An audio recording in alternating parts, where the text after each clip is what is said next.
Við erum bara byrjuð. Já. Hvað er að byrja? Tala alls konar. Bill Gates og bóluefni. Nei, hvað er það? Jab and go? Jab and go með Ryanair. Já. Er það ekki Nýjasta herferð. Það er hressandi. Þetta er hressandi. Heilbrigð ofar öllu. Þetta er hressandi. Ertu í samsæriskenningunum? Ertu að skoða þær? Sko, samsæriskenningar eru bara samsæriskenningar ef þær eru ekki samnar. Er það ekki? Jú, rétt. Er það ekki? Erum við ekki svolítið að koma í tíma núna þar sem að það er að verða svona þynnri og þynnri lína á milli þess hvað er samsæriskenning og hvað er raunveruleiki? Svolítið. Er það ekki? Svolítið. Þetta er sumt sko sem var samsæriskenning er núna bara komið í ljós að er sannleikur, þú veist. Já. En að maður er svona bara, ég segi bara við lifum mjög sögulegum tímum og það borgar sig bara að horfa aðeins dýpra heldur en það sem er beint fyrir fram að þig. Þú segir það, Já. Já. Er ekki líka tímar sem er ágætt að, ég veit það ekki, er offrambóð á skoðunum? Já, skoðanir er eins og raskut. Hvað er skoðanir eins og? Raskut. Er það ekki? Svolítið. Sumir sína það eins og oft, Svolítið. Sumir aldrei. Þú ert númer 2 til að koma hérna í annarskipti. Já. Veit ekki hvort þátturinn fyrir undan í loftið, það er þú og Armóla. Já. Ég fekk rosa góð viðbröð við þættinu sem kom síðast. Já, það var gaman að koma. Við fórum alveg út allt. Já, þess vegna ert að koma aftur. Já, ég fekk rosa góð viðbröð og til hamingju með alla hlustunina. Já, þakkaði fyrir. Geggjað. Þakkaði fyrir. Já, það er rosa skrítið þegar maður kemur í svona spjall af því að í útvarpinu þá er þetta allt svona það er rosa bara snappy og stutt og það er svolítið svona eins og Twitter. Maður er að koma frá sér miklu content á rosa stuttum tíma þannig að það er gott að koma bara og spjalla lengi. Það er svolítið svo leið, sko. Þú ert náttúrulega að vinna, við töluðum ekki, það var svo margt sem við töluðum ekki síðast. Já. Þú náttúrulega ert að vinna í útvarpi Já. alla daga. Já. Hvernig er það að fylla útvarpsþátt? Því ég, einmitt svona, fólk gerir svo oft ekki grein fyrir því að bara það að vera, þú veist, ná í viðmælanda, fá hann til að koma réttin tíma, en þú veist að fylla, hvað er þetta, 2 tímar hjá okkur? 3 tímar. 3 tímar? Já, alla virkadaga. Það er bara, sko, ég er búin að vera að gera þetta það lengi. Núna í febrúar, þá er ég búin að vera að vinna á K100 í 6 ár.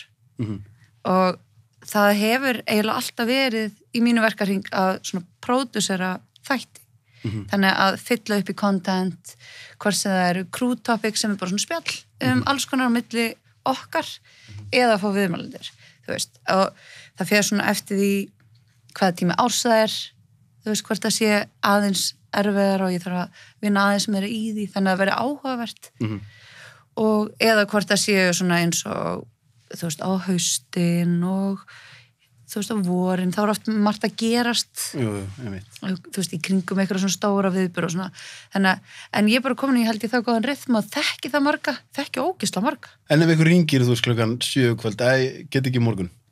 Það var bara reddið. Það var reddið. Ertu með eitthvað lista yfir, eða er það bara meiri músík þá? Þá, sko, ef eitthvað dettur út sem gerist, auðvitað hringi kannski einhverjum veikur eða eitthvað, þá bara crew topic, eitthvað skemmtilegt til að tala um, eða þá að ég get boðað eitthvað sem var til í að koma og þú veist, fyllt í skarðið. Það er oftast ekkert mál, sko. Og svo höfum við bara alltaf svo margt að tala um, þannig að þetta er oftast ekkert mál. Fyrsta viðtalið líka sem ég er með húfu í. Já. Ég var út að labba og ég er búin að vera svo lengi með húfuna, ég held að hárað á mig verði, veit ekki. Það er alltaf. Ég meina að þú sitt við hliðan á mér, sko. Sem þýðir hvað? Sem þýðir að, sko, þó svo ég sem er grímu, að því að núna er fólk svona, þú veist, úti og það er bara svona, er þetta hann eða er þetta hún eða, þú veist, það þekkjum allir, þetta er hárun. Já, nein. Ég er sko, ég veit ekki, ég var alltaf að slétta mér hárið, svo er þetta bara hárið á mér. Þannig það kom eitthvað svona tímapunktur sem ég bara, þetta er bara hárið á mér. Það er alltaf læg. Og það er það bara út um allt. Já, það er alveg rétt. Og hvað segir Arnar? Og ég verið með húfuna og Ég myndi sleppinni. Hún myndi sleppinni? Ég er þess að saman að Kristínu, sko. Þá er þetta bara ákveðið. Já. Ég meina, ef þér líður vel, skiptir það eitthvað máli? Það er rétt. Maður er enn að afsaka þegar maður er að koma úr svona formföstu umhverfi eins og sjónvarpi. Þá er maður maður er alltaf að reyna að útskýra fyrir fólki. Þú veist, ef ég hefði sest hérna núna og ég hefði bara verið með skrítið hár og enga húfu, þá hefði fólk farið að hugsa af hverju hárað á hana. Þá finnst mér ég þurfa að útskýra af hverju hárað á mér er svona skrítið. Í alvörunni? Já, stundum. En er þetta ekki svona ekkit bara kannski í svona umhverju, heldur bara almennt hjá fólki bara svolítið, við erum alltaf einhvern veginn að afsaka okkur. Jú, ég er með svona afsökunar áráttu. Ertu með? Svolítið. Ef þú svarar ekki síman, segir það, fyrirgeðu svarar ekki síman. Það er rosalega margir þannig. Ef maður hringir og þú svarar ekki og svo hringir viðkomandi tilbaka, fyrirgeðu, ég var á klósettinu eða ég náði ekki í síman eða ég þekki fullt af svolítið fólki og ég herði, þetta er allir lagi, sko, ef þú bara hefur setið í sófanum og hugsa, ég nenni ekki að svara henni, allir lagi, það er þitt val. Ég er svolítið að ná einu samviskubiti á mér. Já, svolítið. Svo er þetta svona eins og jólabóðin. Heyrður marga að segja núna út á COVID, það bara, rosalega var ég glöð að þurfi ekki að mæti öll þessu jólabóð. Já, voru nokkrir. Sagði þau nokkrir við þig líka? Nokkrir, já. Og þá hugsaði ég, en akkur varstu þá að fara? Þetta var svona mjög glöð. Og hún bara, já, byrju góð punktur. Og ég hugsaði, af hverju erum við svona? Að því að það segir eitthvað, Sölvi, mér langar bara að vera náttúrunum og ég er bara ógislega löt og ég er búin að vera að vinna ógislega mikið og mér langar bara núna, er bara jóladagur, mér langar bara að gera ekki neitt nema að drekka heitt kakó og horfa Christmas-veikið sín. Er það ekki bara alltaf?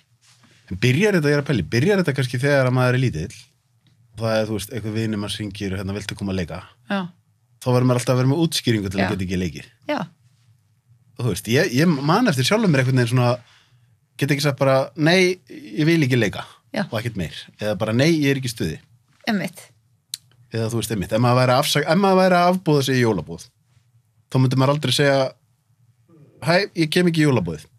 Það myndi alltaf fylgja einhver afsökun, eða ekki? Já, og það er nefnilega sko svo oft, og mér finnst það sem er kannski er það, og þú segir bara, herðu, ég get ekki komið í jólabúð af því að ég, bíllinn bilaði og hundurinn át skóið mér, þú veist, það kemur eitthvað svona bullshit afsökun, í staðan fyrir að segja bara, herðu, ég bara nenni ekki.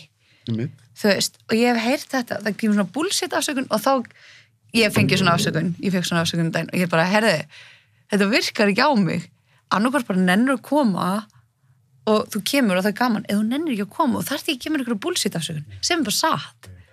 Það er þetta svo fyndið. Hvað erum við svona?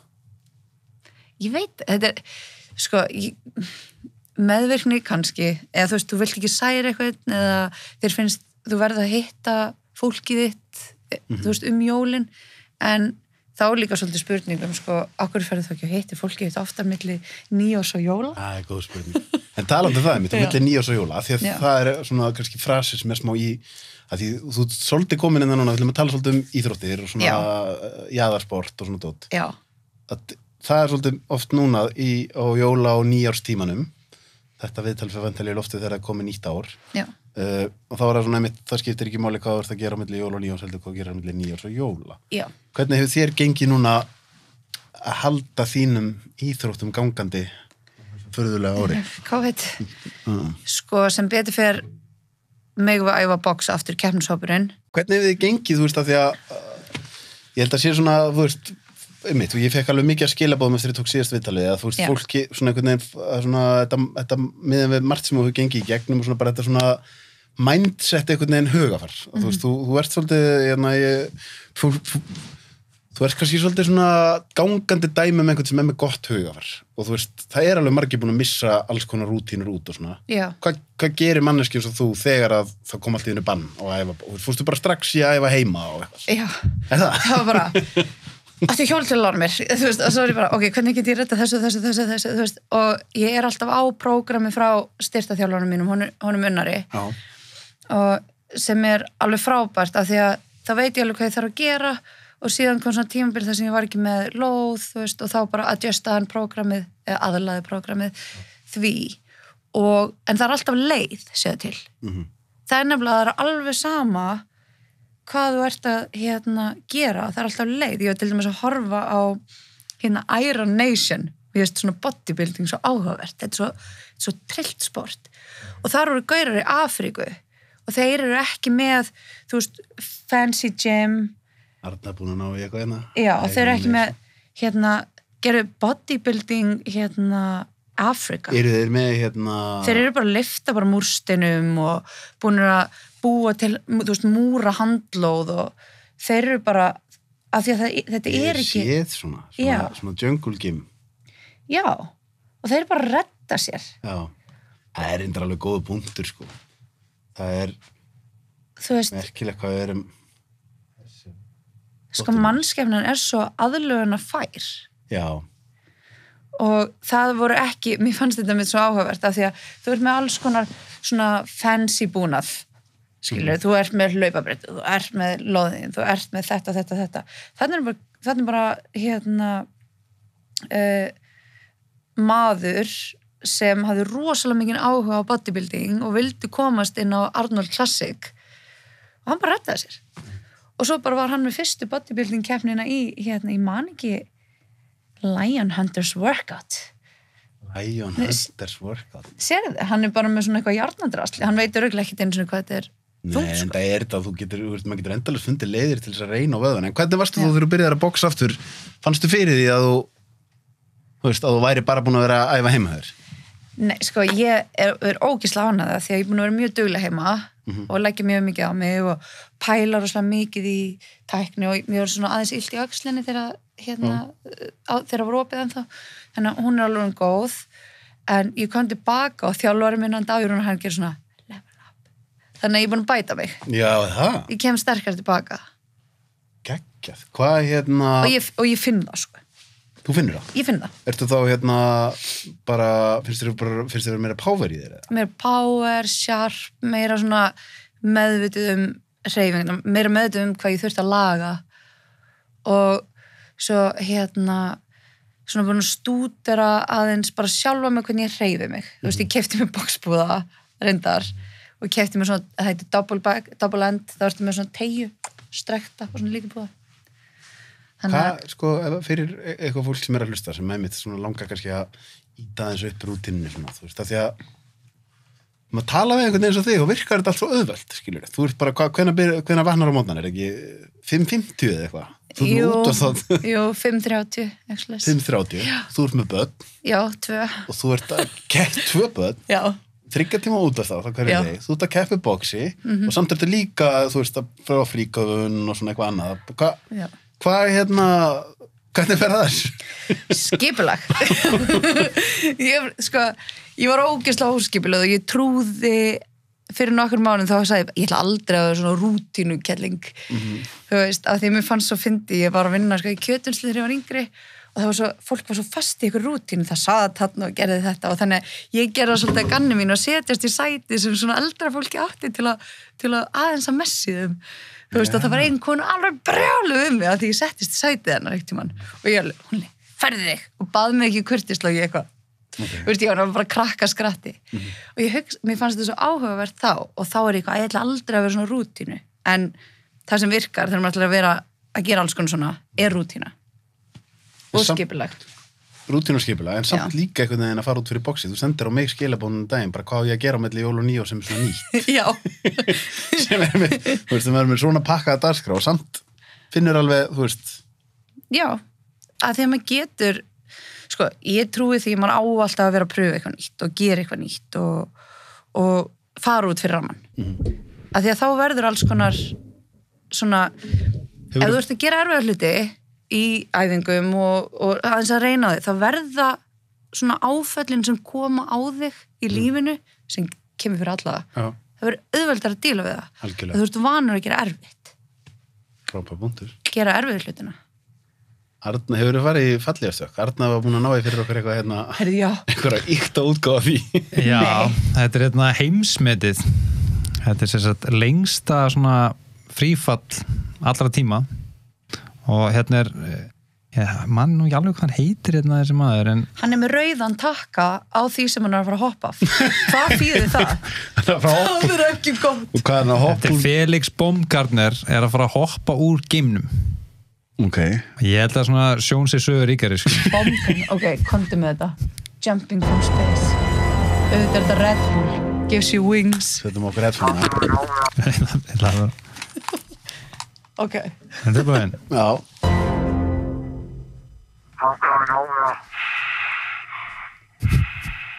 Famous last words. Wow!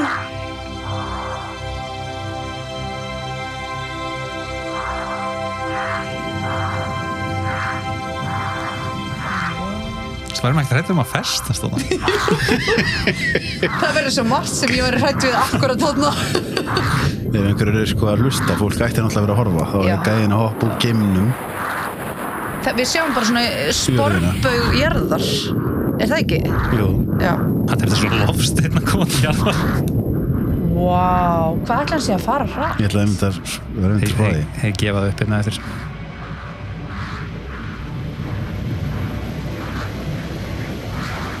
Þetta er geggja. Hann er líka í svona geimgalla.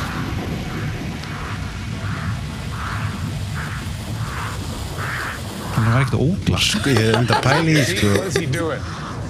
He's spinning, isn't he? Jú. Felix has just gone supersonic. Supersonic. Sjá gæjan. Hann er að spinna alltaf mikið. Það er svolítið stjórnlaust hjá hann. Já, hann bara snýst. Svo hann er lengi í loftinu líka. Og ég spáði sem hvað verið ógæslegt ef við myndi guppi hjálmi núna. Gosh, darn. Frábært að mamma mann sé að horfa á þetta. Ætli þetta hafi ekki verið mamman sem með tárin í augunum. Þú séð líka pælingin að það myndi líða yfir hann. Þá dregur auðurinn ekkert mikið á hann að taka, sko. Nei. Vá. En sjá hvað hann lengi bara í geimnu. Núna er hann komin inn fyrir... Nú er þetta að klappa. Er það að fagna því að kveikna ekki í honum? Ég verður myndið að spá í þér. Sæll! 1 minute, 30 seconds, and stable as a rock. Þeir eru að fagna því að það er svona mikil áhætta að vera að koma einhvern veginn inn í... Ég held þessi að fagna því að hann er hættur að snúast svona mikið. Já. Það eru örugglega hræddir um undir líða yfir hann. Já. Keep talking, Felix, keep talking. 3 minutes free fall, 3 minutes free fall. Vá. I have been following spin for a long time. Hann sér ekki neitt. Nei. I'm like a half hour. The laser's walking out. Oh, indeed, the laser. Þetta er alveg átak á skrokkinn mér. Felix, you're at the coldest altitude. The further you fall, the warmer it's going to get. Já, það er náttúrulega líka bara Já. ískallt út í geim. Já. I'm pulling my parachute. Wow, það var mér að opna fallíðuna.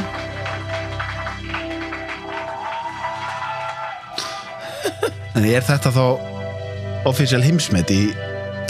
Já. Jumping from space. Já. Really tough. Ég velti fyrir mig hvað hann var að gera þannig að hugsaði, We're so ég ætla proud að of you. hoppa úr You did geimnum. absolutely fabulous. Ég, þú, ef einhver ætti að skilja það, þá verður það þú. I couldn't have done it better myself. Það ekki? Ég er rosa glöð og stakst ekki upp að ég myndi gera þetta í jólafríinu. Já, það er góð pæling. Þannig að lendir hann kallinn.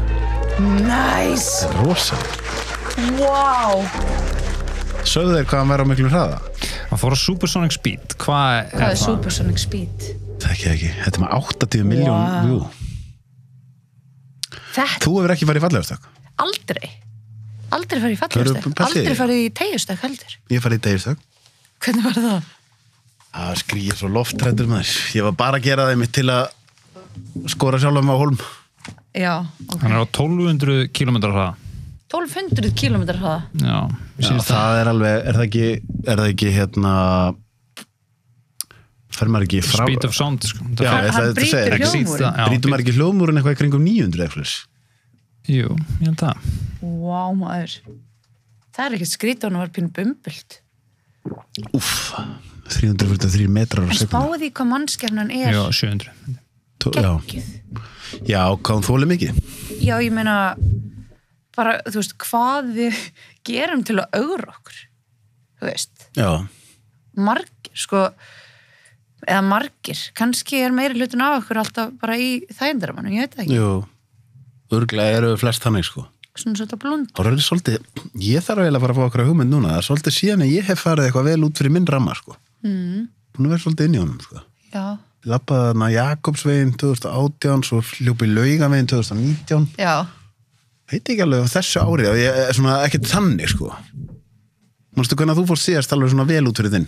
já, bara Bara í gær. Nei, ekki gerindar, nei. Þegar ég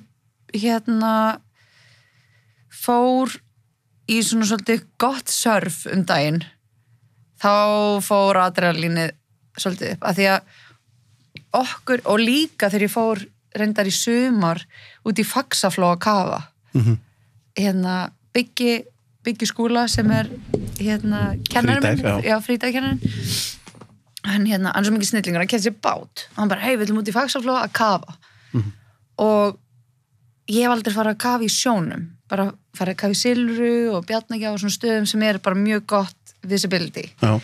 Þannig að farið til Faxaflóa og og ferð onni og sérði ekki neitt, þá ferðu svona ok, þetta er pínu óþægilegt. Þú veist að þú sérði ekki neitt, þú veist onni í vatni og þú bara, það getur verið hvað sem er hérna. Já, einmitt. Og svo þegar ég fór að surfa og lendi í svona vossi. Já, að því að okkur er kennt að leika okkur ekki í sjónum. Mér var allavega kennt að. Já. Við vorum alltaf sem krakkar í svona stórflóði og nei, getur ekki. Þú veist, það bara risa öldur, bara pínlítið krakkar í kvöldaskuttinu að leika okkur í sjó, þú veist, í flæðamálinu Já. Og það var alltaf bara, nei, það er hættulegt að vera nálægt sjónum. Þú veist, okkur Íslendingum er kennt það, okkur er ekki kennt að sjórinn til að leika sér í. Nei, en sjórinn á Íslandi ennáttúrulega, hann getur alveg verið svolítið alvöru. Já, hann er mjög alvöru og á mörgum stöðum bara mjög hættulegur. Og ég heyrði nú af einum sem var að surfa að hann lenti í einhverjum svona krossdraum, þannig að hann komst bara ekki, hann var 50 mínútur að reyna að komast og þeir voru ég heldur að við hringt á 1-2 50 mínútur að reyna að komast bara að landi. Hann var í einhvern svona krossdraum, hann bara komst ekki í land. Og það var að koma myrkur og þeir bara, já, nú þetta var hringja. Þið spjalla svolítið þetta þekkjur í Heiðalóð eða? Ég hef hitt hann er geggjaður. Hann er æðislegur. Já. Það var að fá hann, það búið að vera eitthvað kvíð í kallinu með að koma hérna í viðtaldi mín. Hann að koma. Já, það er að skeikka hann í viðtal. Já, ég fekk hann í útvarpið einu sinni og hann er svo góða nervur. Hann er æðislegur. En hann er náttúrulega flottur surfari og ég var að spyrja með þetta, hvenær, þú þarft að vera svolítið expert í að kunna á til þess að þú farir ekki alltaf bara fara of langt frá landi og einmitt þá bara svaka vesen að koma sér í land aftur. Já, og líka þú veist, þeir eru alveg mega nördar surfarar í Íslandi held ég, af því að það er verið að finna hvar eru bestu straumarnir, hvar er ég held að swell, er það ekki undiraldan? Swell, já, undiraldan þarf að vera svona, þetta þarf að vera svona. Hvar hefur þið farið að surfa á Íslandi? Má segja það, verða ekki brjála úr því. Það er svona leyndó. Ég hef heyrt það sér leyndó, en ég meina það er út allt. Það er á Snæfellsnesi. Það er alltaf mestan á Suðurlöndinu hjá Þorlákshöfn og Stokkseyri og Eyrarbakka og það er ekki starf. Já, og ég meina það er, og ég hef aldrei farið á Vestfirði, en það er ég bara mjög nýbyrjuð. Og ég var ekki með bretti samt. Ég fekk brett á Þorláksmessu. Funboard, já. En hvað ég er náttúrulega bara búin að fara nokkru sinnum og það er alveg erfitt, mjög erfitt bara að standa á brettinu. Já, ég var með svona frauðbretti sem er kallað longboard, er svona byrjanda. Þannig er funboard, já. Er það þá eitthvað auðveldara eða? Nei, það er í rauninni erfiðara. En það er meira fjör. Hvað tók þið langan tíma að bara geta staðið? Ég hef ekki staðið mjög lengi, Nei. Bara alveg sekundur. Fyrstu skiptin fara náttúrulega bara í að læra það. Já, og fyrstu skiptin fara bara í það að fara hvolf og bara lenda í öldunni og þú veist, hvernig þú kemur staðsettið í öldunni og svoleiðis, En líka eitthvað geggjað, ég fór einmitt einu sinni með Heiðari þó að ég væri þá ekki, við vorum ekki með bretti, fórum bara í gallana og bara fórum út þarna hjá nálega Gróttu og þar. Já, Gróttar einmitt og Kirkjusandur og í ykkur brjáluðu veðri eða svona frekar slæmu veðri í janúar. Það er eitthvað við bara geta verið ón í sjónum á Íslandi bara eitthvað í janúar og vera þar í langan tíma sem er mega, ég veit ekki, bara eitthvað upplifun. Þannig að þú var ekki nema bara að kaupa sér gallan til að geta einhvern veginn, þú ert að tengja svo miklu náttúruöflum, Það er nefnilega málið, með bæði köfunna og surfið. Ég upplifði eitthvað svona tilfinningu sem ég bara held ég aldrei upplifði áður. Þá sat ég var búin að, detta nokkru sinnum í öldunum og ég var svona, ég ætla bara aðeins að hvíla mig. Var svona eitthvað móð og þreytt að þetta er alveg tekur á. Og sat í flæðamálun og sjónum svona flæddi yfir mig ískalt, sólin var svona aðeins farin að setjast og ég horfði bara svona, vá, hvað er mikið forréttindi Það að fá að vera bara á þessari, ég held ég hef aldrei verið í jafn mikilni núvitund og ég var akkurat þá. Já. Það var bara svona silfur litar eitthvað, þú veist, flæðamálið og svona aðeins mistur af öldunum og svo bara heiminin, allir þessi litir að ég hugsa bara, þetta er forréttindi og þú veist, ég veit ekki hvað það er eitthvað að vera hérna í Íslandi og þú lappar út og horfir upp í heiminin eða lappar niður í fjöru og þú veist, ert í blauðbúningum í flæðamálinu, eitthvað sem það sem kannski átti ekkert endilega að vera Einmitt. þú veist, og bara horfa upp í heiminu, það veist Svo skrítið með þessa búninga að maður trúir því ekki hvað þeir halda vel hita sko. Neoprínbúningarnir, já, ég veit það Þú veist, það er einhvern veginn, maður er onni bara einhverjum sjó sem er bara 2 gráður eða eitthvað og það bara, maður er bara kalt í andlitinu og þú veist Þeir eru ótrúlega, sko, þeir eru eiginlega meira kalt sko á landi heldur nú í vatninu sjálfu sko. Þú veist, bara leiður komin upp úr þá verður þeir svona, kemur svona held að sé þegar maður kíkja á hérna svona alvöru öldur er engin Íslendingur held ég sem er í þessu Nazir, þetta er staðurinn sem er með stærstu öldundar allan í Evrópu Jú, þeir þurfa sko að draga þá út á svona jetski þú kemst ekki já, og síðan þurfa þeir að fara að ná í þá spáðum sem það verður gaurinn á jetskinu Þarna er jetskið það var margir dáið þarna sko Landsliðswave served unlimited female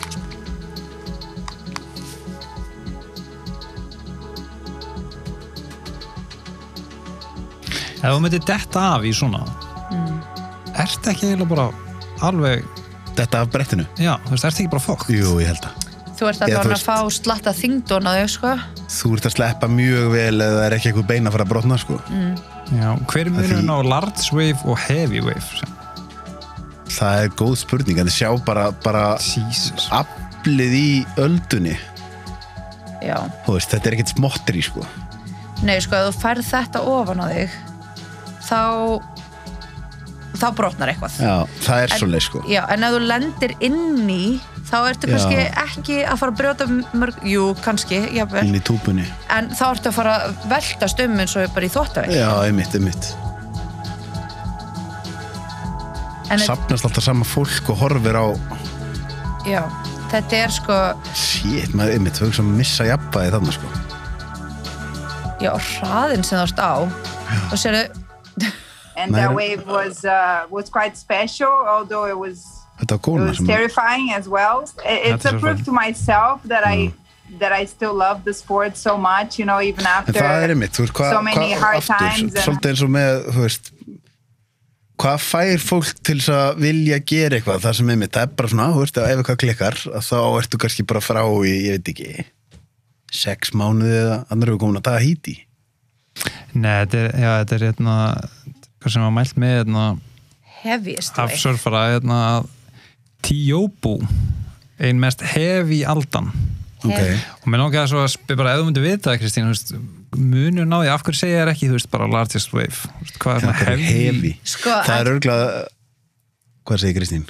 Já, þú veist, eins og hann sér þetta er bara svo hús þannig meira brem Já, einmitt það er örgulega sko, já þeir sjáu, þú veist, það fara ekki svo hátt en það fara þú veist, þú sé hvernig það hellast yfir það er eins og sé meiri hérna, veit ekki hvernig maður orðið þetta svona skriðþungi meiri skriðþungi, einmitt Já, og sérðu hvernig hún dregst meðan hina fara upp og hellast yfir en sérðu undir ölduna sem hvernig hún dregur það niður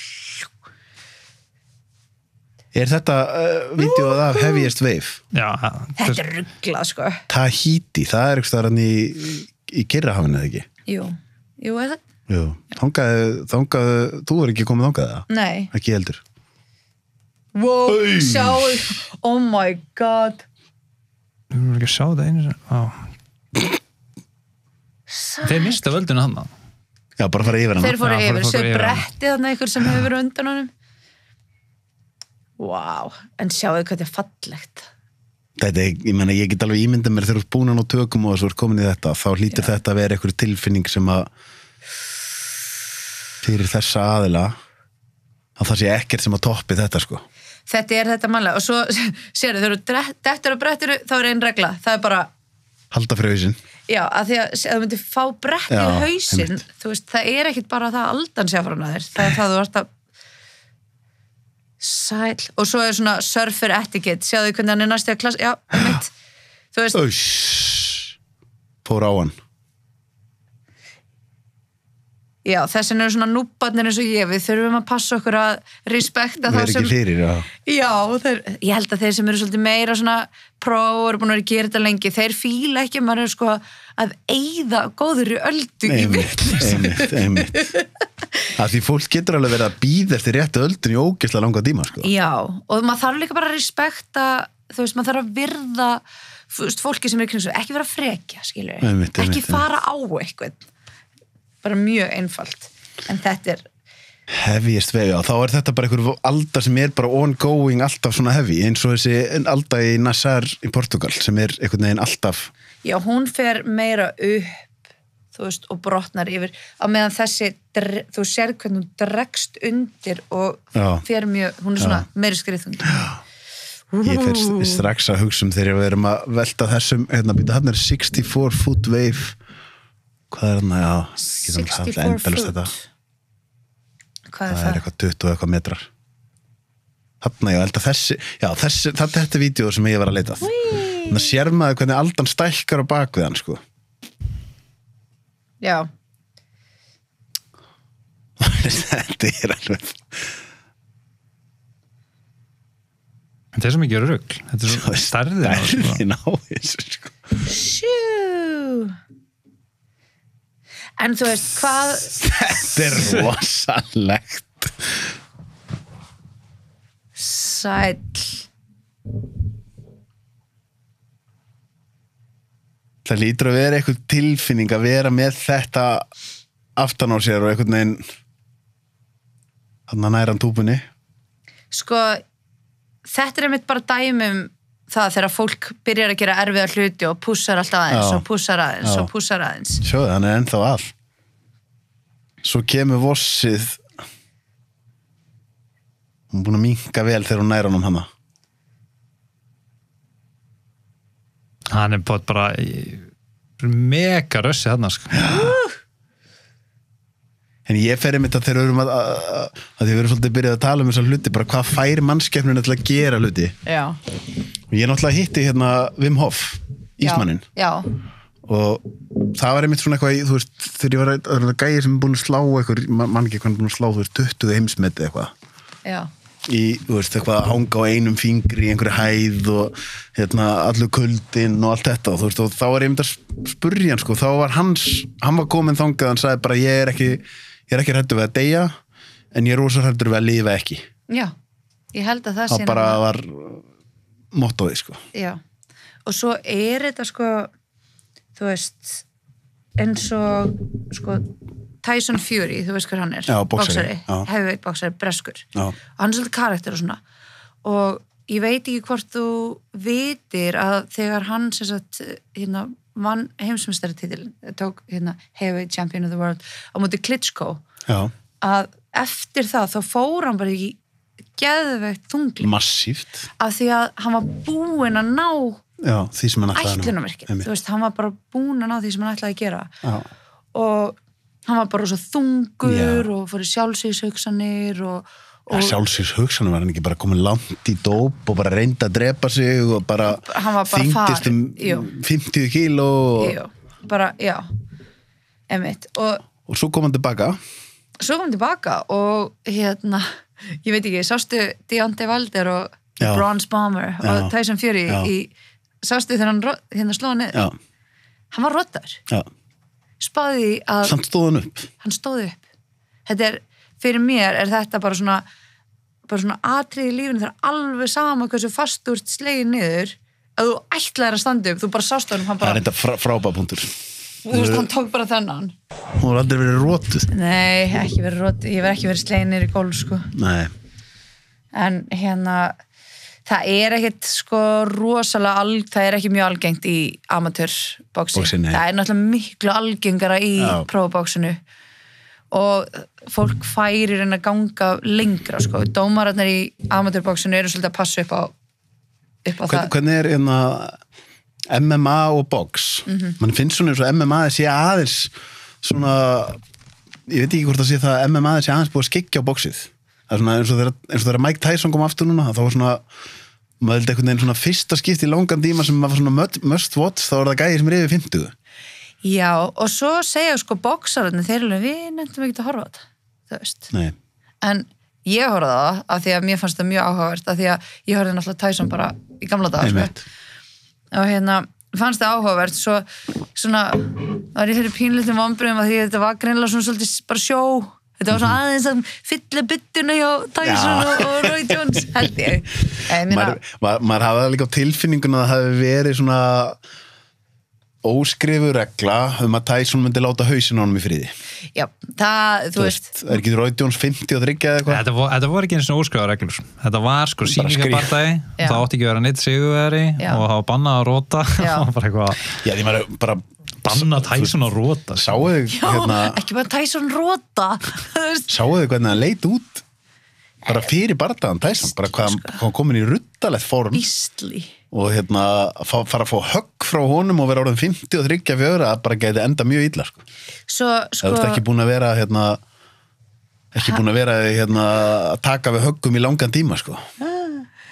Þetta er náttúrulega bara rugla og þú veist þessir menn í bara þessu formi þú veist. Það setti eitthvað í sig kallinn. Já, hann er ekki neitað því sko. Þetta er bara TRT og allt tilhærandi sko. Já. Þetta er magnaður gæi maður. Bara á báðir, ég minna sko 3 lótur í bóks er erfitt þeir fóru hvað fóru þeir 8 lótur? 8 lótur. Já, 8 lótur. Þetta er mjög erfitt fyrir sko fólk sem kemur af götunni að pröfa bóks, segjum bara komur úr ykkur öðru sporti og ferð inn í hring þar sem er verið að lemja þig og þú ert að gera rosalega erfiða svona high intensity æfingu á meðan að vera að lemja þig þú veist, þetta er ekki grín sko. Crazy sko. Roy Jones var náttúrulega eitt sá allra besti bara í sögunni. Hann er ekki þekktur fyrir sko vinstri krók og hérna ég sjáu eitthvað bæsepina svo vinstri hendur er mikið stærri. Já, djöðlega þetta skrítið. Já, en sko það eru margir sem segja að hann sé bara svo besti. Ég held að hann hafi unni 6 titla. Er eitthvað keppnir framöndan með þér? Vonandi. Það er hérna átt að vera núna í lok janúar Golden Girl í Svíþjóð sem er svona eitt stærsta mót fyrir konur í Evrópu bara stelpur það er svona Golden Girl og svo King of the Ring fyrir strákana en það er búið að færa það fram á sumar. En hvað nú þú sagðir á hann, hvað fær fólk til þess að gera svona? Hvað fær fólk til þess að vilja fara inn í ring og láta gíla sig? Það er góð spurning. Sko, mér finnst þetta bara svo ógeðslega gaman af því að þetta er svo erfitt. Að, sko, ég man að horfa á þegar ég fór í fyrsta skipti inn í ring bara svona æfingabardaga og hvað mér fannst það gaman en hvað, sko, horfandi á það eftir og ég bara, hvað mun alváttur þetta er ræðilegt. Sko, erfitt að skilja þetta líka að, þú veist, maður einhvern veginn að 3 mínútur geti verið svona erfiðar. Það er einhvern veginn erfitt að trúa því, sko. Það er erfitt að trúa því. Þú veist, og það er ekki fyrir að við pröfa það að stiga, sko, af því að þetta er ekki bara það að þú ert að hreyfa þig og, þú veist, og hérna svona high intensity. Þetta er adrenalínið, þetta er, þú veist, þú þarft að anda, þú þarft að vera með fókus og þú verður að passa, sko, þú veist, eins og margir gera hyperventilate ekki. Að fara bara í ofönduna, því þú er svo spenntur, þú veist, svo byrjar allt og það er bara adrenalínið bara gush og margir muningin svona eftir barða, eftir það, svona þegar maður er að byrja. En svo er líka einhverju kílaði, þannig að þú ert ekki að stjórna peysinu, þú veist, þegar þú ert að gera segjum bara að setja keppi í crossfit að því ég pröfa það líka, þá stjórnar þú peysinu og ef þú ert að gasa þá stoppar þau ef þú ert að gasa inn í ring á móti einhverjum þá lemur að þig það er bara en hvað þá með mitt, ég veit að þú er kannski smá bæjast að því að þú ert boksari en MMA, manni finnst einhvern veginn svona utanfrá að það sé ennþá erfiðara út af því að þá náttúrulega ekkert bara eitthvað, ég að verja mig fyrir því að fá högg, heldur getur líka komið olbogi eða spark, eða þetta, eða hitt. Já, og sko ég hef einu sinni pröfað að glíma, einu sinni, og það er ógeðslega erfitt. Já, það er rosalega erfitt.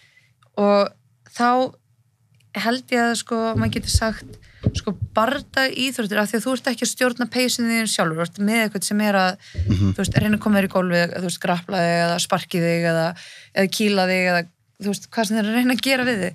Þeir stjórna peysinu, þannig að ég held að sé, sko, ég held að sé sásukafyllra að fá olboga á milli augnana heldur en hanska, sko.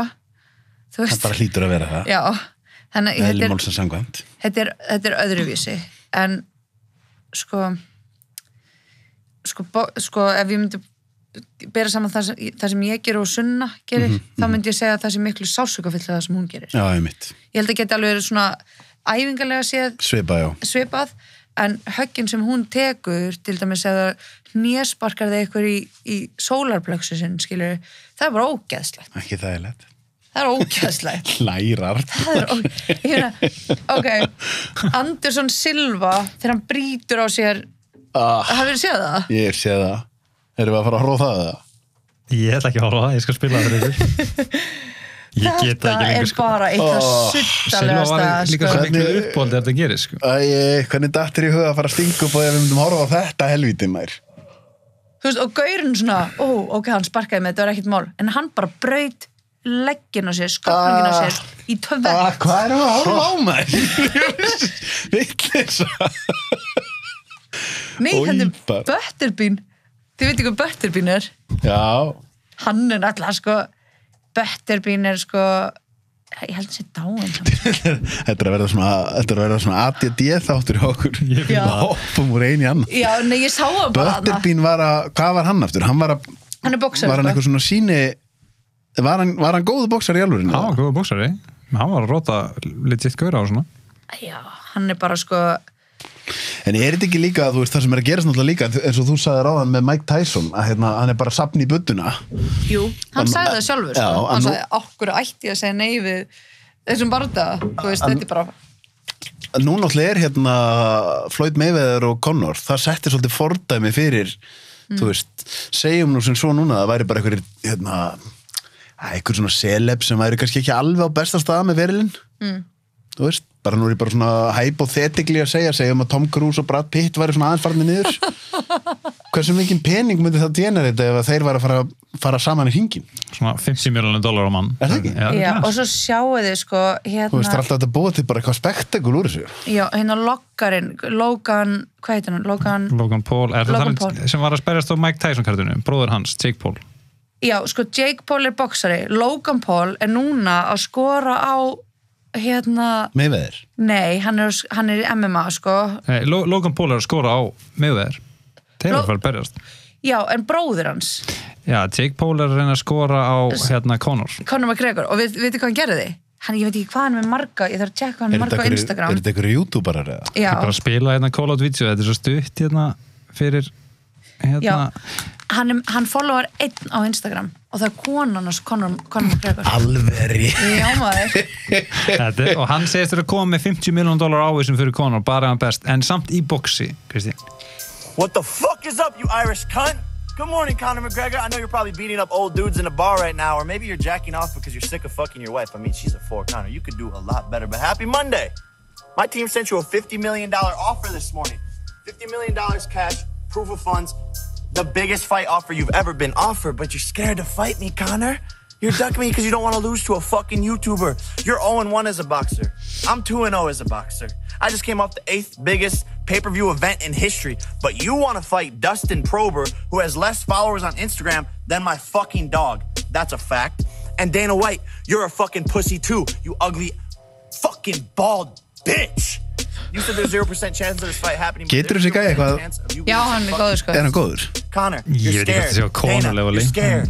Sign the fucking contract. En sko málið að þetta er svona ný kynslóð, þú veist, bardaga, þetta er svona ný kynslóð af bardaga fólki, mönnum, eða þú veist, að bardaga köpum, af því að hann er bara, þú veist, ég held að hann sé með 11 milljónir.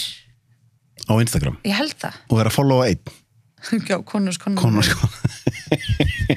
Hann 20 milljón subscribers á YouTube 20 miljón, já, ok á YouTube, en hann getur með 11 á Insta sko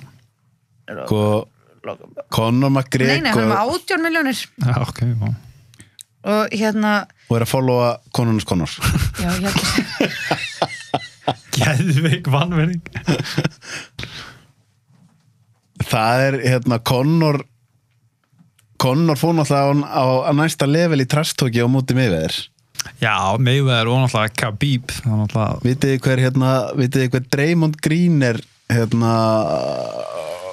Körfuboltamaður hann er alveg mjög góður og Golden State voru meistarar þegar þessi bardagi var þannig að Draymond Green er í Golden State með Steph Curry og þessum gæjum og Conor McGregor mætir í Golden State treyjunni í einn af undirbúningstótinu fyrir Floyd Mayweather bardagan með númerið hans Draymond Green og Draymond Green ætlaði að vera einhver svaka töffari og segið hann, heyrðu kallinn minn, við erum rooting fyrir Floyd sko, þú rætta þessu og þá svarar og þá gæinn sem var á undan honum í Golden State með sama númer hafði verið gæinn sem að svaf hjá fyrirvændi konunars Floyd Mayweather Oh my god Þannig að Conor McGregor svarar honum ég veit reyndar ekkert hver þú ert en ég er ekki í þessum búning út af þér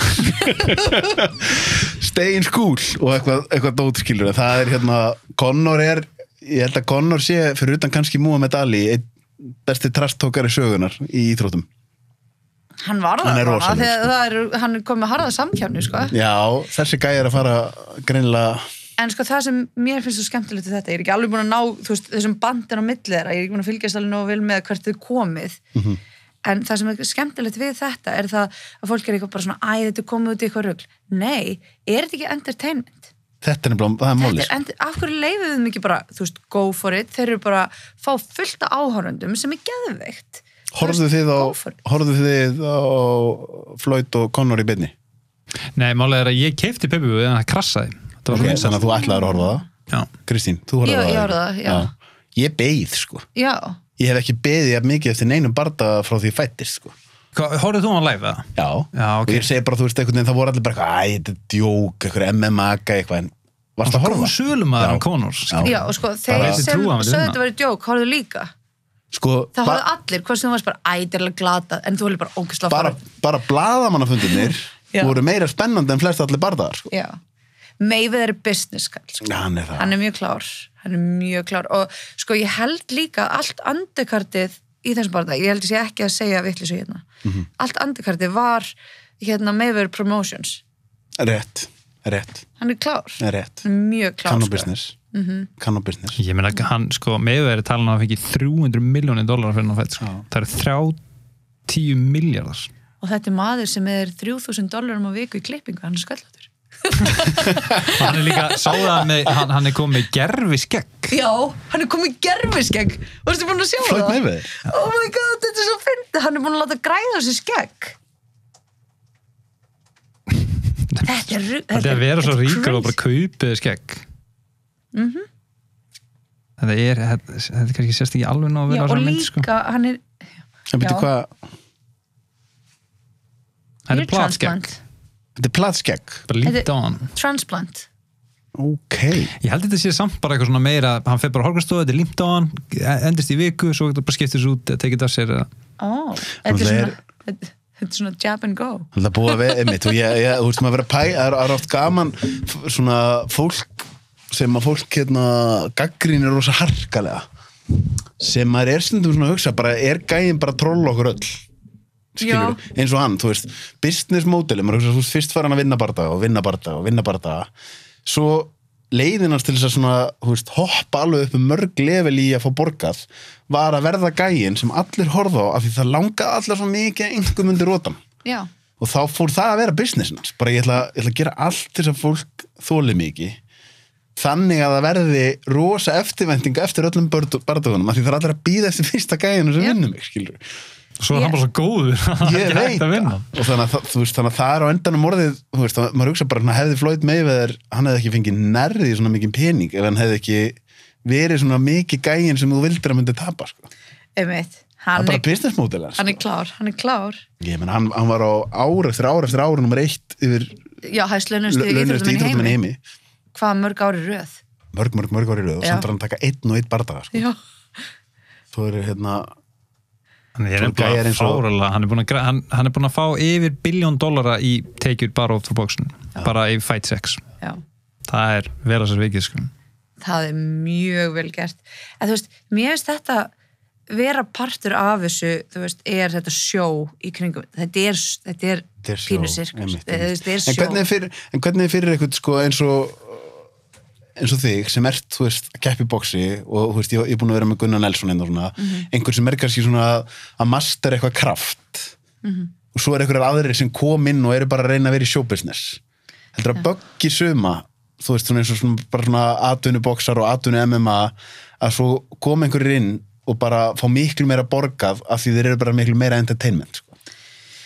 Já, það held ég sko sérstaklega MMA er pínu sko góðir íþróttamenn sem eru svona hlédrægir sem verða undir af því að þeir eru ekki með læti sem er pínu sorglegt líka sko af því að þú veist þá er það svona showmanship beats talent og hard work þú veist af því að þeir eru ekkert að fá rosalega mikið borgað margir hverjir. Ég horfði hérna á Hurt Game á Netflix fyrir svolítið síðan og þar var einmitt verið að tala við MMA-gæður sem voru bara að fá, þú veist, $500 fyrir kvöld og voru kannski landir í klassu og þú veist, bara þú veist, með mjög slæmt, fengur mjög slæmt höfuðhögg og eru hálfgerður öryrkjar eftir og fá bara einhver slikk fyrir að leggja lífsitt og limi bara að veði, þannig að og ná kannski aldrei neitt upp út af því að það er eitthvað sem er miklu meira læti eins og til dæmis Conor McGregor sem er geggjaði bardaka en hann líka svo mikið sjó.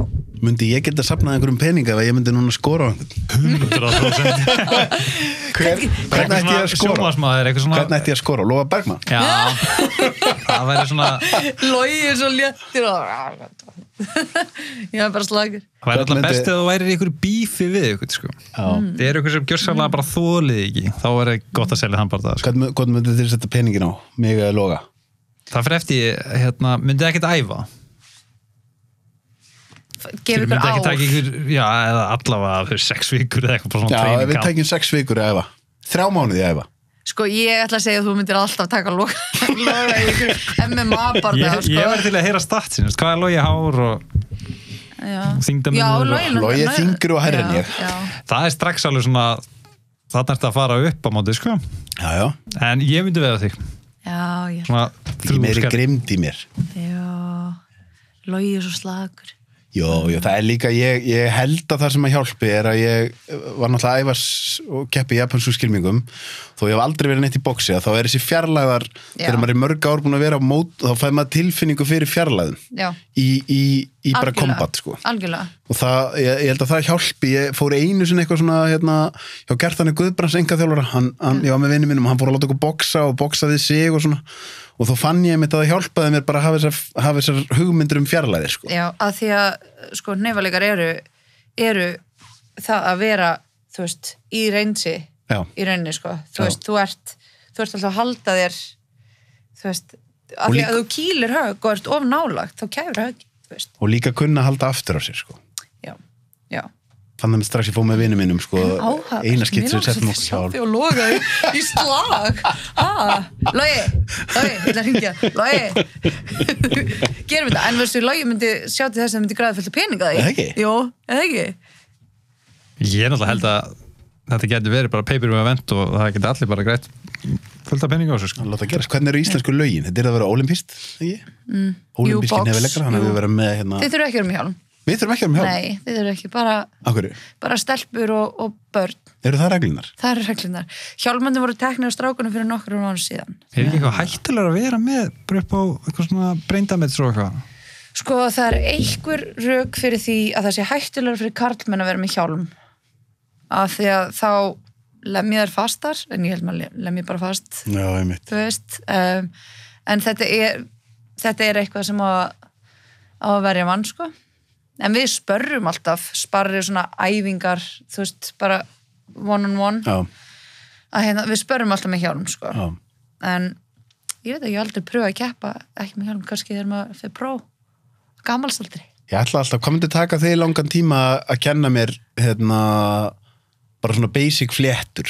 Basic fléttur? Já, bara þú veist, þannig, þú veist, það er bara svona, þú veist, ég held að tækja mig ekki langan tíma að kenna þér það, þú veist, af því að þú ert svona, ef þú ert búin að vera í hvað, japansku skylmingum og þú veist, ert að gera alls konar tæknilegt í þínum sportum, þú veist, þannig að ég held að vera ekki mál. Já, það er gaman, sko. Já. Getur sett það inn í æfingarútínuna sína að taka boxpúða og svona aðeins.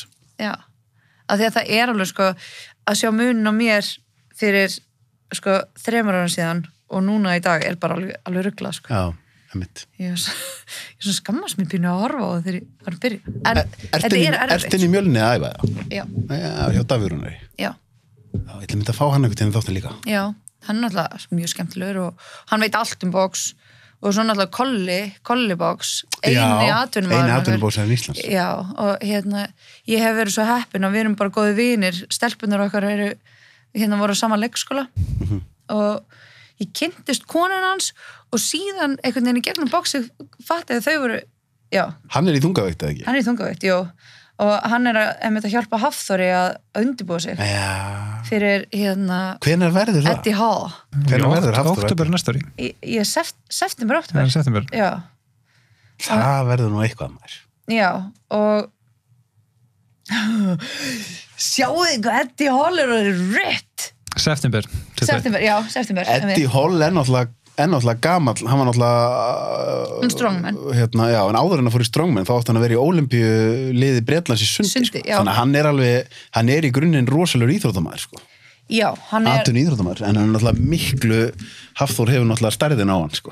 En náttúrulega Hafþór þarf náttúrulega að leta sér talsvert fyrir, ég held sem hann leta sér 30 kíló bara eitthvað. Hann er komin heldur niður í 170 kíló.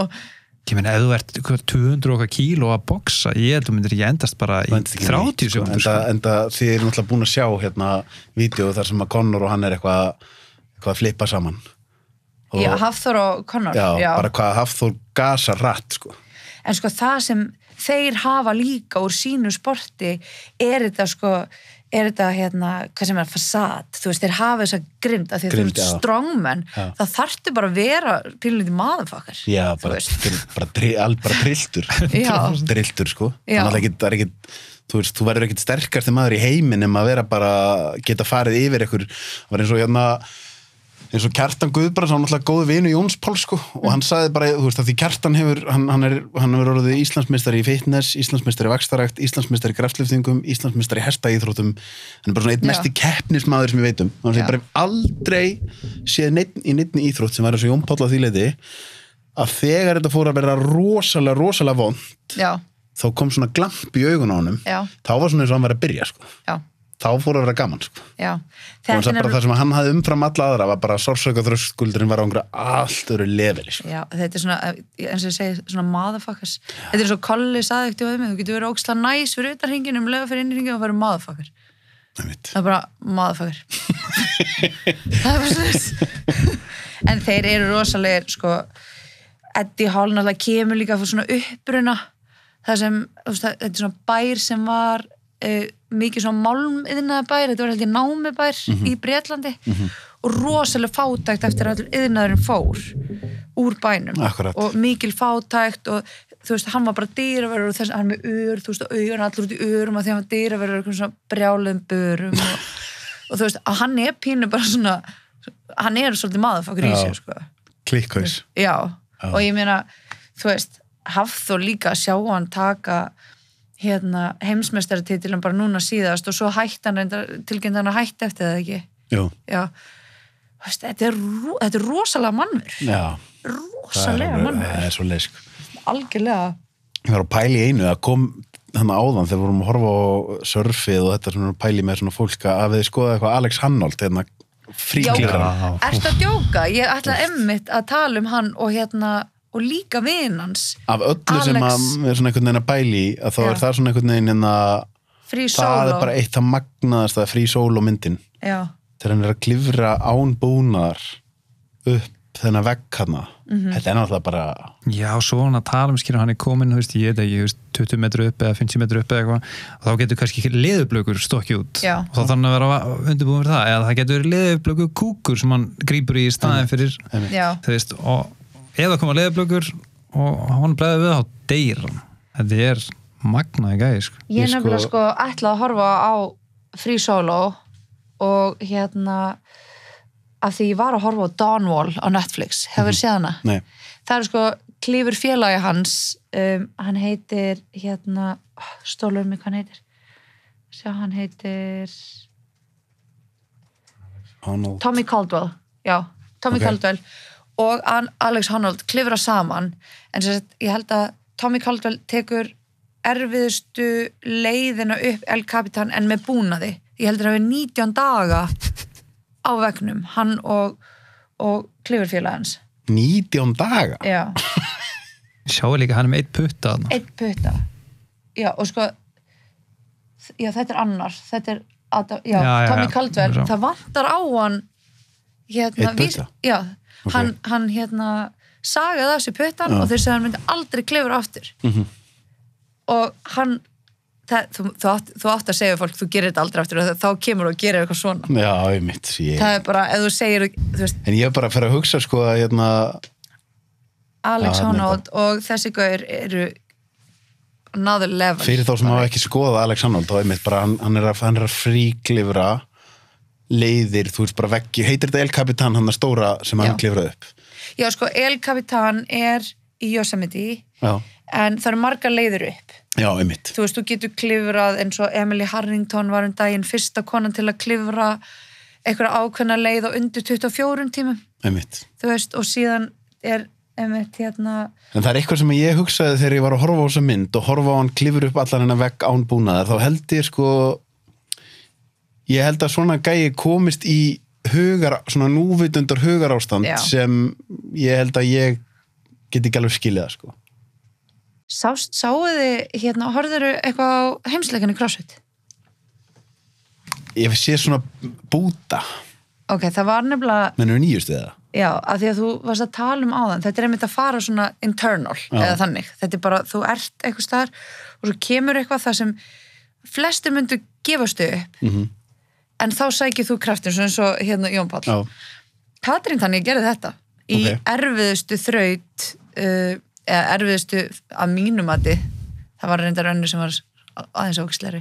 Þetta var hlaupið sem ég man ekki þetta er Hvað var það sem hún gerði? Þetta er dramatic turnaround in 2020 þannig að Ranch Loop það var sem búin að segja þetta hlaupa hey folks, David Tao with barman.com. Þetta var ógeðslega erfið skítug upp og niður leið í gegnum í gegnum bara svona terrain í basically eyðimörkinni þetta er kallað Ranch í það sem fyrstu heimsleikarnir voru haldnir þeir voru, að þau voru svo fá og svona það var þetta eftir það þannig að þau voru að hlaupa, ég held að það var 7 mílur þeir eru komið mark, haldur sér komin í mark þá segir hann, hlaupið nú baka og ég held hann hafi verið 3. eða 4. þegar þau áttu semst að snúa við og hún vann þetta hún sneri við og þá bara dugg og tók fram úr það bara gerist eitthvað það gerist eitthvað og þú veist, og það var svo gaman að hlusta á þá sem voru að lýsa þessum event það er bara svona, núna kemur sleðahundur að því kalla hennar sled dog þú veist, að því að hún er svo góð í að pússa þegar það kemur eitthvað svona erfitt og ég held að þetta sé íslenska genið, við erum svo góða aðlöguna þú veist, spáði þessu, við búum á landi sem, það er ekkert rosalega mikil matur, þú veist, veiðum okkur ekkert mikið til mat, en kannski fugl, jú, veiðum fisk og það er rosalega dimmt á veturnar og svo rosalega björt á sumrin það er rosalega kalt á veturnar verður ekkert svo heitt á sumrin en þú veist, við erum alltaf í einhvern svona aðlögunarhæfni ég held að það sé gerir þetta íslenska gen punktur, sko. Af því að þá fyrir að hugsa með mitt einn í MMA-inu sem er svolítið svona, maður er að hugsa, þú veist, Khabib höfðu fylgt með honum hann kemur úr svona einmitt bara úr einhverjum sveita héruðum í Dagestan, hvað heitir Dagestan, skilurðu og einmitt var að glíma við bitni þegar hann var lítill og eitthvað svona og maður hefur einhvern veginn svolítið á tilfinningunni jafn mikið og maður vill ekki gera lítið úr hinum sem er að geppa við hann það eitthvað í eðlinan sem öðruvísi, skilur við. Það þetta push. Það bara einhvern veginn, já, það einhvern veginn, ég veit ekki, Það hann að glíma við Birni. Glíma við Birni. Það hann lítill strákur. Oh my god! Og nú langar mér í bánsa bara. Jesus. Þetta glíma við Birni. Þannig hann, hvað ætla hann sé gamall? 8 ára? 8-9 ára? Þetta 97. Hvað Bieber? Já, ætla sé ekki eitthvað svo leys. Jú, það hann... 7-8 ára. Já. Nei, það líka að tala í Dagestan að þá þess að það eitt tekið fram yfir pening í Dagestan og það virðing, sko. Já. Og reputation. Já. Þannig að, þú veist... Orðstýr deyr aldrei. Já, ég meina, þó að hann verið ríkur þá heldur hann áfram að æfa eins og hann sé fátækur, sko. Einmitt. Já. Það þú veist, þetta humbleness... Það eitthvað sem að ég ekki MMA fanatic en það eitthvað sem að svona alveg frá því sá hann fyrst þá hef ég einhvern veginn hugsa bara ég held að þessi gæi sé á einhverju aðeins öðru levelin eiginlega allir hinni sko í því að einhvern veginn bara ég held að hann komist á staði í haustnum sem að bara eru ekki í náanlegir fyrir flesta sko. Það í íþróttum og þá þetta the edge hugurinn sko ég held hann hafi í síðasta bardaganum sem hann vann eftir hann tilkynnt að vera hættur ég held að hafi komið í ljós eftir bardagan að hann var brotið beiningstar hann lét enga vita því bara braut líka bara í bardagan þannig braut sig í fætnum líka sko já, ég hefur þetta séð það á Íslandi bara upp í á bóksmóti upp í Kópavogi eitt sem braut á sér hendina og hélt bara áfram maður sá svona, hann var aðeins að passa að kýla ekki tvistin, sko. Já. Þú veist, hann var mest að nota bara stungun, já.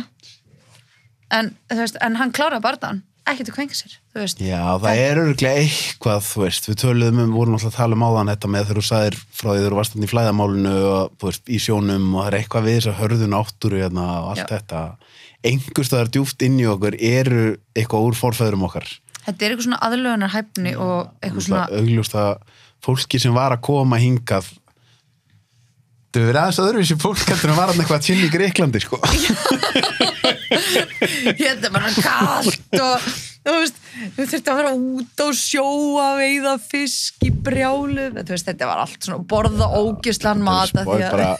Það veið pælti, hvað lið var það sem komingar? Sko, geðsjúkar. Bara glíkkausar, skilur við. Já, og svo var ekki bara nóg komingar. Ég lærði þetta daginn, mér finnst það mjög áhugavert. Sem Íslendingur, þá fannst mér, sko, pabbi minn sagði mér að fyrsti Evrópubúinn til að fæðast í Bandaríkjunum var Íslendingur.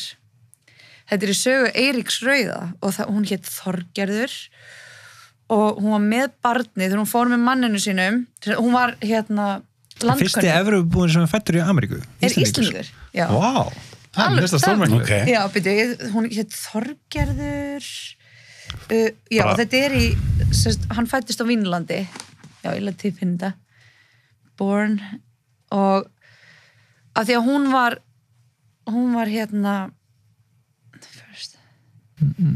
Snorri Þorfinnsson þannig er hann Snorri Þorfinnsson? Já, hann var fættur í Vínlandi first European child to be born já, sko Snorri Þorfinnsson sko hver veit þetta? Það var eitthvað alveg skráð þetta á þessum tíma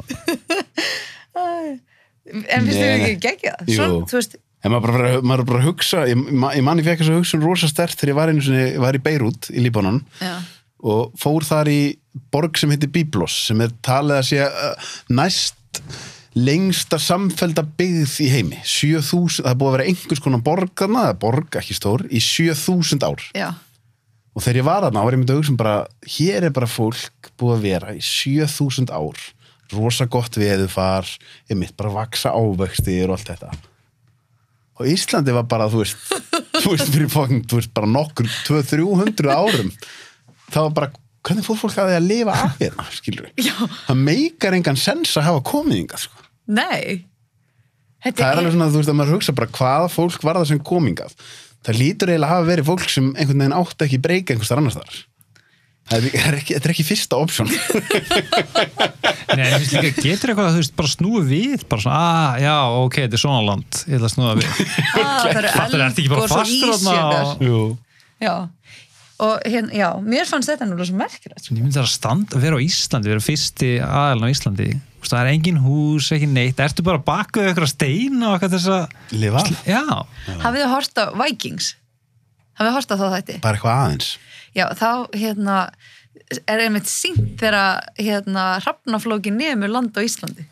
Já, það, mannstu því hvað að serja var, Kristína? Eða, þú veist, hann heitir endar Flóki, en hrafnaflóki náttúrulega gaf Íslandi nafnið. Hann stóð og horfði út fyrir fjörðu og var bara ísjökur og þetta er Ísland. Ég held þessi alveg bara örugglega, ég las þetta eitthvað staðar og ég veit ekki með hvort þetta sé áræðarlega heimildir en hérna, en það er svona aðeins komið inn á þessa íslensku sögu í þessum þáttum, sko, þó svo sé rosalega mikið svona mixa saman í eitthvað suðupott, þá er sínt, það var bara svona, já, býttu, hann er Reynisfjöru og svo var hann bara allir nú komin á Gullfoss og svo, þú veist, en þetta var mjög áhugavert, sko.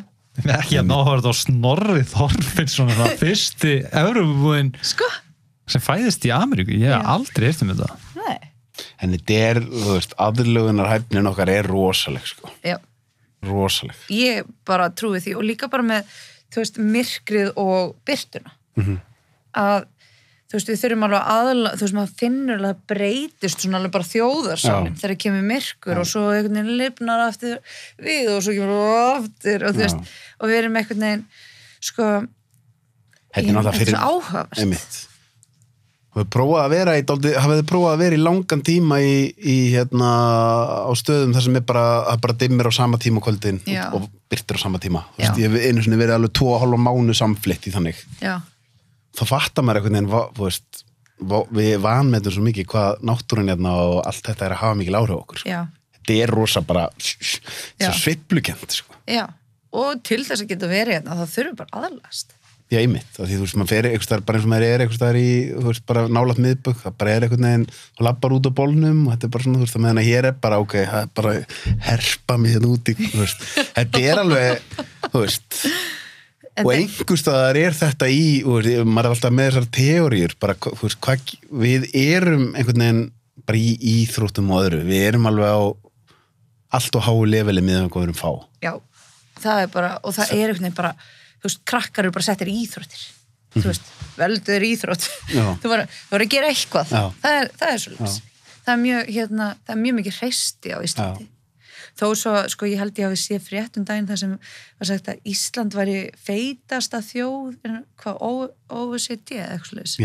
En við erum bara mjög háan BMI-stuðul, fyrirgeð ég er í ofþyngd, sko en það er samt, þú veist kannski er það hérna öfgarnar okkar að við förum, þú veist, við erum örgulega með rosa með hvað við erum fá, með rosa marga í hreistis en síðan eru við kannski líka með marga í hinum hófnum.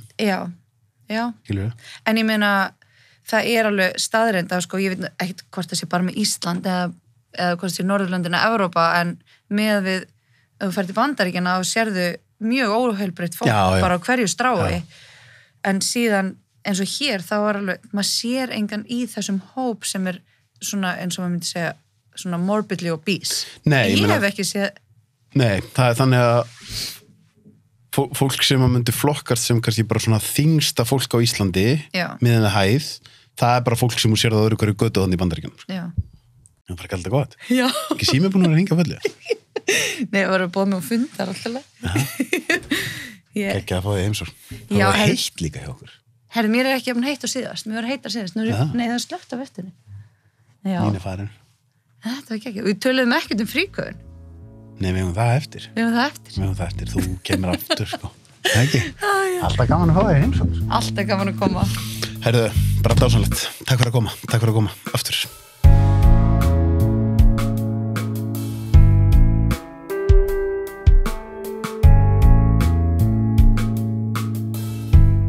Takk æðislega fyrir að horfa og hlusta á þættina mína. Ég kann ótrúlega mikið að meta það. Það eru þetta þið sem að gera það að verkum að ég get verið að halda áfram að gera þetta.